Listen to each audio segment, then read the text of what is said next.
The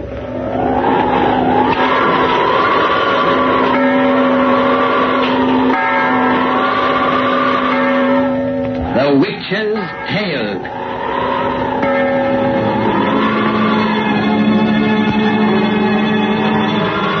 The fascination of the eerie. Weird, blood-chilling tales told by old Nancy, the Witch of Salem, and Satan, her wise black cat. They're waiting for you, now.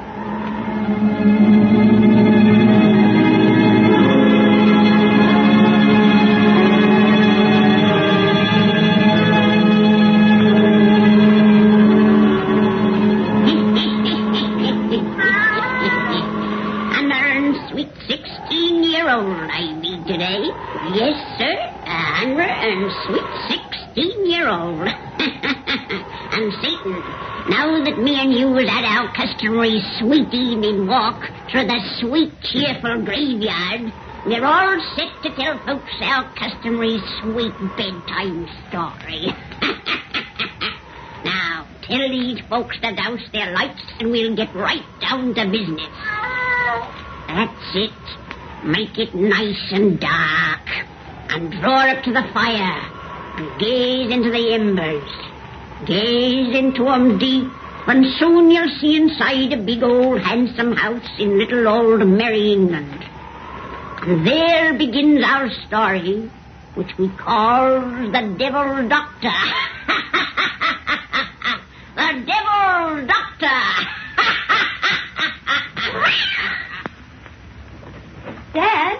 Oh, Dad? Yes? Will you and Stanley come in? Mr. Roberts is here. Be with you in a minute. It was awfully good of you to come over, Mr. Roberts. Not at all, Miss Duffus. Before I received your father's message asking me to call, I had already determined to drop in and bid you welcome to Hartley Manor. It's a very trivial matter that Dad wishes to see you about. Won't you sit down? Thank you. I suppose you're very happy to be finally in your new home. I'm sure we will be, but we've scarcely had time to become acquainted with it yet. I see the decorators have made quite a few changes. Yes, Dad bought this delightful place because it was so old and rich in tradition. Then immediately decided to modernize it. I'm sure you don't approve. I must confess to a slight dismay. That will be the reaction of our other neighbors, I imagine. They undoubtedly consider it bad enough that Americans are to live in this historic landmark. I hope the liberties Dad is taking with it don't add to their resentment. I'd like to be around when they resent it. Dad, I didn't hear you and Stanley come in. This is the Reverend Mr. Roberts. Hi, Mr. Roberts. Glad you come over. Thank you, Mr. Duffus. You know, this girl of mine egged me into buying this place. Yet ever since I planked down a cool $500,000 for it, she's been kicking about the improvements I've made. If you wouldn't try to change things too much, Dad. Change is what makes the world go round. Excuse me. You haven't met my future son-in-law, Stanley Davis. Stan, this is Mr. Roberts, head man of the local church. How do you do? Sit down, everybody. Sit down. Now, before wasting any time in small talk, Roberts, I'm going to tell you why I sent you that message to come over here. When I pay for anything, I expect my money's worth. And I paid for something in this house that isn't here. The solicitors told Dad that, as you are extremely familiar with the history of this house, you might help him in his search. Search for what? An ancestor. An ancestor? Yeah, I've been cheated. I was told that in the art gallery there were 106 life-size oil paintings of the de Cassarac family whose estate this used to be. But there's only 105, which makes one ancestor missing. I see. The 106th portrait isn't really missing, Mr. Duffus. It is hidden behind a secret panel in this room. A secret panel? What's the idea of hiding my picture there? It was hidden over 300 years ago, Mr. Duffus, just after its subject died. Why? Because Bertrand de Cassarac, whose likeness it is, had placed a hideous blot upon his noble family name. He was one of the most infamous monsters who ever lived. What did he do? Allow me to show you his hidden portrait first. It'll make the story more believable. The country people hereabout call him the Devil Doctor. The Devil Doctor? Yes. Let me see. The spring is hidden somewhere in this beaded molding at the side. Ah, I found it. I'll be... The 106th portrait is rather startling, isn't it? For an instant it seemed that he'd walk right out of the canvas. Darned if I didn't have the same feeling. I'm glad he's only painted there. I'd never seen such an evil face. All except the eyes. They're expressionless and dead as those of a fish. Yes, but that only adds to his frightful ugliness. Please close the panel again, Mr. Roberts.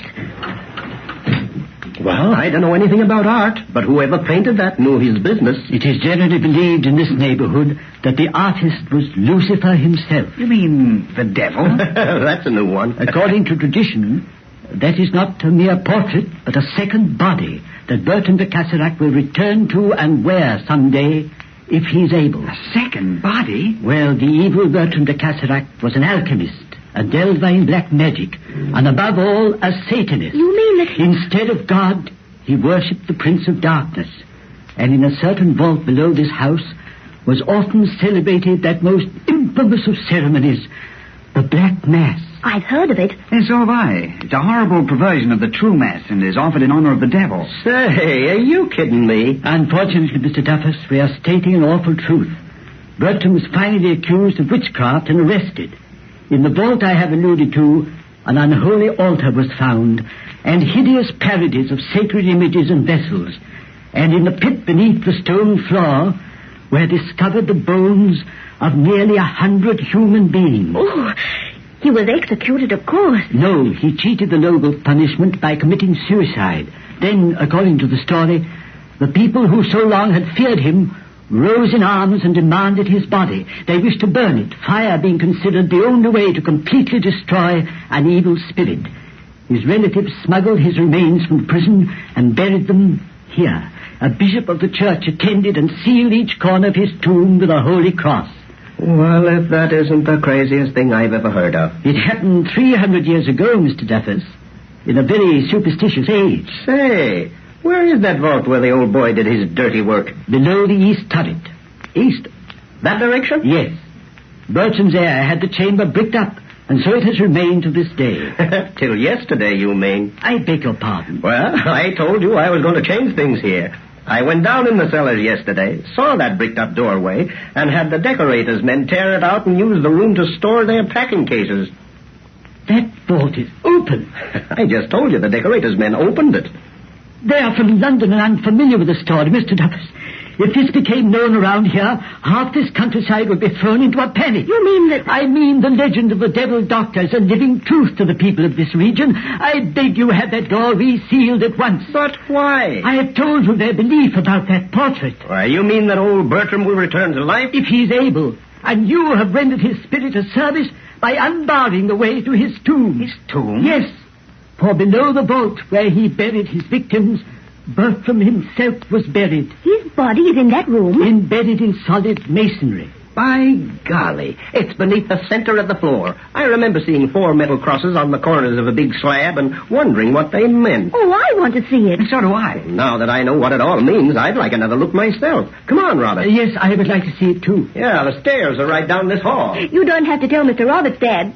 He knows his house better than any of us. I'm afraid I do. And that is the reason, Mr. Duffus, I request you to seal that vault again. Say, if you weren't a preacher, I'd say you took this stuff about the devil doctor pretty seriously. As a preacher, I accept the Bible as the Word of God.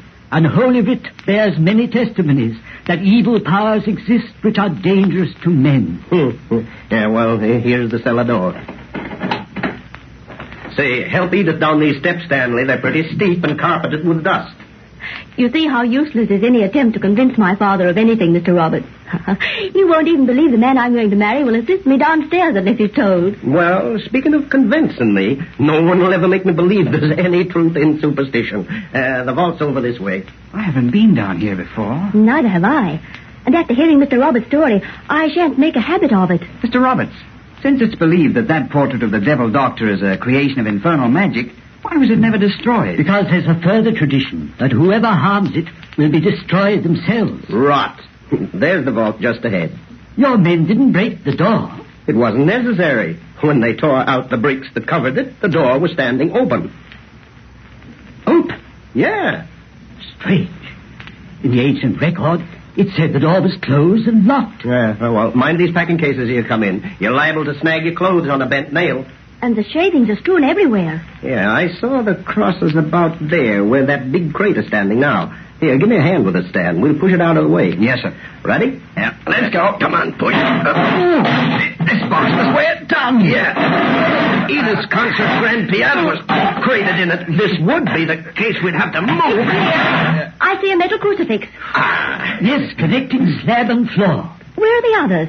One should be right here if they were placed at all four corners. But there isn't one there. There's none in these far edges either. They were there yesterday. Dad, you and Stan tore them away with that heavy case. Doggone, I guess you're right. Mr. Rabbit, if the old devil doctor's half the man you say, he ought to jump right up and dance now, with only one cross to hold him down. Edith, what's the matter? This slab just moved. Moved? I felt it under my hand. Quit your kidding. I'm not. Mr. Duffus, feel the edges of this slab. Yeah, what about him? Lord, I see what you mean. Dad, they're an inch above this floor. You're crazy. They're absolutely level with it. Feel here, Mr. Duffus. Now your hand is placed beside the one remaining cross. No, that's funny. Yes, it is. None of you were chump enough to think this slab has risen since we pulled those other crosses off. I felt it move. Imagination. It's probably always been like this. It couldn't have been, sir. If it hadn't been raised like this before, its sharp edge would have caught the cleats in that piano case. We couldn't have pushed it afoot. Mr. Duffus, you may think me a credulous old fool, but I beg you have those crosses found and replaced immediately. Then have this vault resealed. I'll do nothing of the kind. Dad, for once in your life, give in to someone else. When we entered this vault, I thought the story of the devil doctor as fantastic as you still do. But since you moved that case, there's something awful here that's making me afraid. I'm not ashamed to admit that I feel the same way. It's as though we four weren't alone in this vault. As though something repulsive and deadly is in here with us. There is an unseen presence here. Can't you sense it, Mr. Duffus? No. And when I prove all this is bunk, you won't sense it either. You wait till I find a tool or some kind. This loose board will do. What's he going to do with that board? Bring you to your senses and smash a crazy legend. He means to break that single cross. Dad! Don't stop him! I thought a good sound whack would do it. You've broken the crucifix. The tomb is no longer sealed. And not a thing has happened. You thought that slab would fly up and hit the ceiling, I suppose, and the old gentleman below would appear in a burst of flame. I told you I'd bring change around here. Oh, by the way, you'll have to change a good story now. Your crucifix is broken and not a thing has happened. What's that? What? Someone's laughing. In this vault. No, it comes from underneath. That slab. One side slowly rising. Good Lord. Something is pushing it upward. A skeleton wrapped in crumbling shrouds. It's rising from that tomb. Run, Edith, run! Yes. To the stairs! The stairs! God, forgive me. What have I done? What have I done?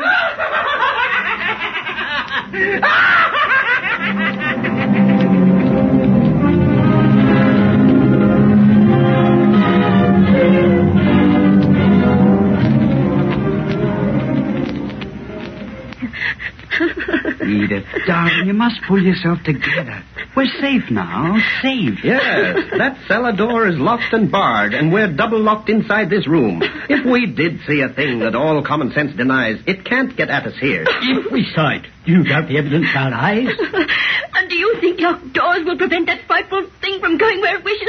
That hideous nightmare you delivered from its tomb? That's just what it was, a nightmare. It couldn't have been real. It's too impossible. So one might say who for the first time saw a boa constrictor. That's a natural thing. Whatever is natural.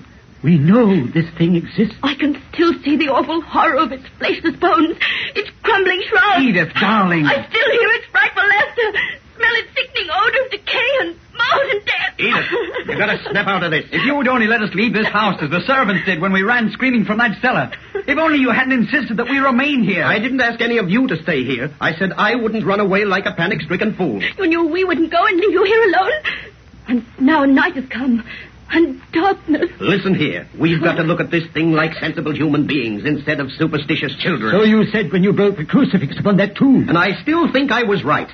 Why, I don't deny I've been as scared as the rest of you. Cold shivers are still running up and down my spine. But I didn't travel the distance I've reached in life by being a credulous fool. You can't deny the evidence of all our senses. No, but I can find an explanation of the way that they were tricked. What do you mean, sir? When I overheard Edith telling you this afternoon that folks around here resented our living in this old house, I think she called the turn on everything that's happened.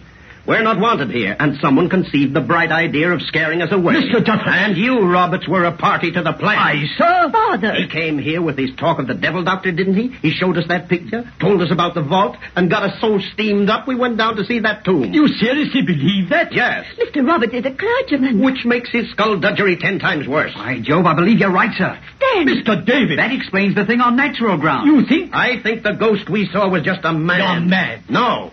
That vault was dark. We could see objects and nothing more. A man was concealed in that tomb. It was his laughter we heard. Human laughter. The slab was so prepared he could lift it from below. Then, dressed in one of those skeleton suits, he appeared to scare the living daylights out of us. You forget it was you who opened the vault. You who broke the seals upon that tomb. Details. If I hadn't played into your hands, you'd have found another way. Miss Duffus, you do. Yes, I agree with Dad and Stanley, Mr. Roberts. How could you do such an awful thing to us? On my solemn word of honor, I swear you're mistaken. You've done enough. Don't make it worse with lies. Your plan has failed, Mr. Parson. Go and tell the others who don't want John Duffus for a neighbor that he don't scare. Stanley, Dad. That laugh we heard downstairs. And now it's in the hall, outside this room. Yeah, the laugher doesn't know his little farce has been played out, but he soon will know. Don't open that door. Come on, Stan. Let's find this laughing skeleton. Don't go out there. Stan, turn on these hall lights so he don't slip by us in the dark. Got him? Gentlemen, I beg. You shut up. Stan, which way do you think that laughter went? That way, toward the drawing room. Come on. Dad, Stanley, wait. Huh? Look, that cellar door. It's still locked and bolted as we left it. Well, our laughing skeleton came up some other way. There is no other way out of these cellars, and you can see no normal creature has entered through that door. Yet we heard his laugh from where we're standing now. Well, that doesn't mean a thing. Come on. Wait, sir. Perhaps my imagination's playing me tricks, but there's a peculiar odor in this hall. I smell it, too. It's an odor of decay and mold And death. By everything that's holy, I beg you leave this house. Dad, look there. Lord, upon this floor. A trail of mold. Oh, that piece of cloth. It's a fragment of the shroud that figure wore. Look, as I touch it, it crumbles into dust. It's all a trick, but tricks don't fool me any longer. That laugh again. It is in the drawing room. Where the devil doctor's portrait hangs. What do you mean? I've told you the legend of that picture. The laughter's changed. It's become stronger, almost human. It's altogether human. Human enough to be punched in the jaw, and that's what it's going to get. Mr. Duffus, wait. After him. Don't let him go into that room alone. He's playing with fire. Fire that will consume us all. He's disappeared through that dark doorway. Quick! Mr. Duffus, where are you? By the window. He's not going to slide by me. You stay at the door, Stan, and turn on the light so we can see. I got him. Well, there's no one in the room. Oh, that panel. It's open, as I feared. Yeah, but the portrait's there, thank heaven. Well, did you expect to find it gone? It's changed. Those eyes we thought so dead this afternoon now shine with light. They look alive. Another trick. No, Lord, help us. The devil doctor lives again. The laughter's coming from that picture. The portrait, stepping from his frame. The lights! Quickly, Who Lord. put out those lights? Light! Light! For heaven's sake! Edith, where are you? I can't see a thing in this darkness. Edith! Edith! He's got me! Help! Edith, he's taking her away. Where? I can't see her. Then that's going towards the cellar door. That leads to the vault, to the room of the devil's mask.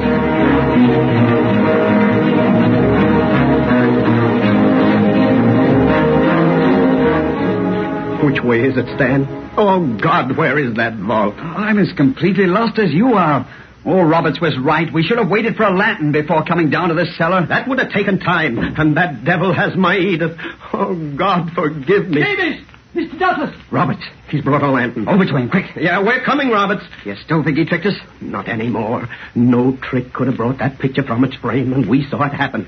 Roberts, quick, lead us to that vault. It's at the far end. This old-fashioned lantern doesn't give much light, but it was all that I could find. It's enough. Hurry. You've heard nothing further since you came down here? No, the laughter stopped, and so have Edith's cries. She's fainted, I suppose. My daughter. Oh, God, forgive me. There's the vault. The door's closed. I'll soon... Oh, it's barred inside. Help me, Stan. I'm with you. That door is solid oak and sheathed in iron. You'll never break it that way. No, it doesn't even budge. What are we going to do? That heavy beam lying over there. We'll use it as a battering ram. Wait. Listen. Voice inside. Chanting something. In Latin. Yes. The Black Mass. The Black Mass? In honor of Lucifer. The devil doctor is about to offer up a sacrifice. Edith! My girl! You've got to break in that door, quick! Yes, got to. Stand, that ram. With everything we've got. Oh, it doesn't even give. Again. Oh, what's that devil saying? His monstrous ritual nears the time of offering. For the ram! Oh, the door won't give. When it does, how are we going to stop that thing inside? A thing that's neither of the living or the dead. In faith there is a way. Break down that door. Father, help me to be strong. Give thy servant faith and help him banish fear. Does it give that time? But the voice inside's mounting. Yes, it's awful prayer to evil. Break that door, we shall be too late. Father, give thy servant faith. Help him banish fear. We've got to break it down. It gave then. It splintered. Again, with all you've got. We've crashed it. Come on, Edith. Help! Oh, help! She's lying on that slab. A living altar. The devil holds a knife above her breast. I'll get him. You said you had a way to stop him. By the power of the cross, the name of the Father, Son, and Holy Ghost, I bid you. Oh, you only laugh. He holds that knife above my daughter. My fear is stronger than my faith. Oh, Father, help me. in profundus satani, in profundus satani, gloria. He's going to strike! No, not my child. No. Oh, devil's covered a body with his own. The knife is buried in his back. The devil doctor. He's raising the knife again. But the Father's love has shown my faith the way to banish fear. In the name of the one and only God, I bid you, whom men once called the Cataract, return to the hell from which you came. He retreats. In the name of the Father, Son, and the Holy Ghost. Dad, he's covered with blood. Get Edith from this vault, away from that fiend of hell. He can't hurt us now. He's backing towards his tomb. Where another fool like me can bring him back someday. I've heard that fire will destroy a thing like him forever. Give me that lantern, Roberts. Those shavings will burn. They've caught fire. Yes, between that devil and the only door. And he's not laughing now. He knows there's no escape. Run, all of you. In a moment, this place will be a furnace. Yeah, run. Oh. Dad's fallen. Roberts, here, help me lift him. Get him out of here. We'll all be burnt to cinders. Yes. Save my girl, Stanley. Get her out of this. Never mind me. Satanis! You have deserted me! The fire consumes me!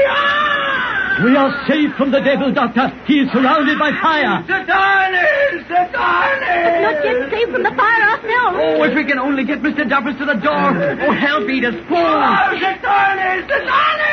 I die! It is the will of God that evil so perish. Let the fire consume him utterly, O Lord.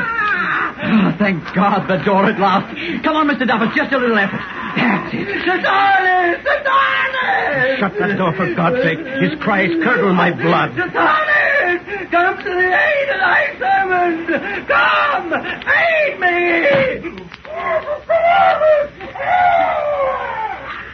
Thank God it is over.